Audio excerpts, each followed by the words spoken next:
Grâce à la simulation d'Australo, que vous allez trouver sur le site Australo, eh bien, on va étudier le passage de la lumière d'un milieu transparent qui est l'air, puisque effectivement son indice est égal à 1, vers un autre milieu qui est ici le plexiglas, son indice étant égal, l'équivalent du plexiglas, puisque son indice est égal à 1,5.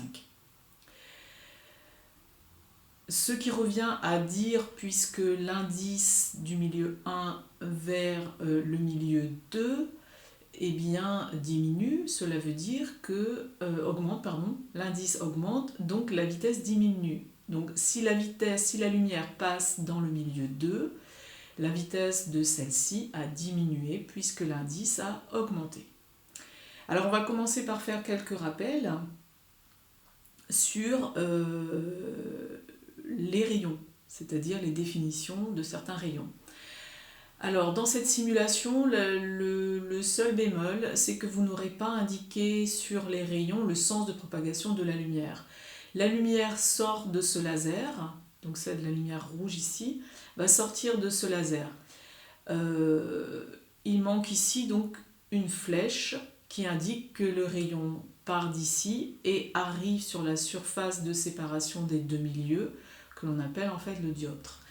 Eh bien, donc ici, ce rayon qui sort du rayon du laser, c'est ce que l'on appelle le rayon incident. Ensuite, vous allez avoir celui qui reste, le rayon qui va rester dans le milieu d'origine, c'est ce que l'on appelle le rayon réfléchi. Ensuite, le rayon qui est ici, donc qui a une couleur moins intense, c'est ce que l'on appelle le rayon réfracté.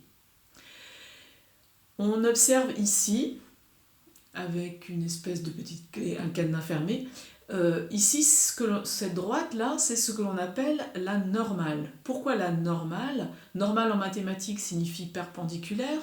Et bien ici, effectivement, vous avez la surface de séparation des deux milieux. D'accord? Et vous voyez que cette droite, elle est bien perpendiculaire à la surface de séparation des deux milieux. Et cette droite, elle passe par le point d'intersection entre le rayon incident et la surface. C'est ce que l'on appelle en fait la normale. À partir de cette normale, elle joue un rôle très important. Elle va me permettre de déterminer ce que l'on appelle en fait des angles. Alors, ici, voilà. Vous voyez, l'angle d'incidence vaut 37,5. Eh bien, l'angle d'incidence va être défini par rapport à cette normale, c'est-à-dire c'est l'angle entre la normale et le rayon incident qui est ici. D'accord? Donc c'est donc cette valeur-là. On va cliquer pour voir.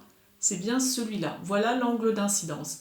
Ensuite, le rayon réfléchi, l'angle réfléchi, eh bien ça va être l'angle entre la normale et le rayon réfléchi. Et enfin, l'angle réfracté, vous l'avez deviné, seulement maintenant je passe dans l'autre milieu, donc ce n'est plus vers le haut que je vais indiquer ma droite, c'est vers le bas. Eh bien ça va être l'angle entre la normale et le rayon réfracté. Le voilà. D'accord? Donc voilà un petit peu comment sont indiqués ces différents angles. Eh bien, vous avez une première des choses à faire. Ce que je vais faire, c'est que mon angle d'incidence peut varier entre 0 et 90. C'est-à-dire que je peux partir de là, à peu près, de 0 à 90 degrés. Donc je vais revenir ici. J'ai un angle d'incidence de 18,6, 18,6 pour l'angle réfléchi et 12,3 pour le rayon réfracté. J'augmente. Hop, je vais prendre trois valeurs. L'angle d'incidence 38,2, réfléchi 38,2, réfracté 24,4.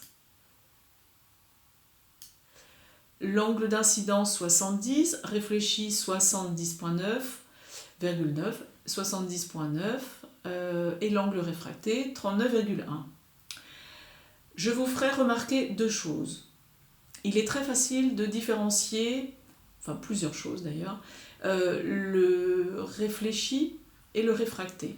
Le rayon réfléchi reste dans le milieu d'origine alors que le rayon réfracté passe dans le second milieu. Ensuite, l'angle d'incidence est toujours égal à l'angle réfléchi. Revenez en arrière au besoin. Maintenant ici, dans ce cas, eh bien, l'angle d'incidence, ou l'angle incident, est toujours supérieur à l'angle réfracté. Donc au maximum, je vais de 0 à 90 degrés. Donc même quand je suis à 90 degrés, à peu près, eh bien j'ai toujours un angle réfracté. D'accord ? Donc vous allez noter en conclusion que lorsque vous passez d'un milieu d'indice vers un milieu d'indice plus grand,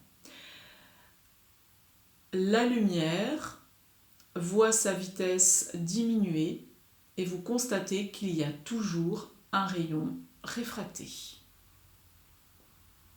Donc ça vous arrangez à votre sauce et ensuite vous voyez.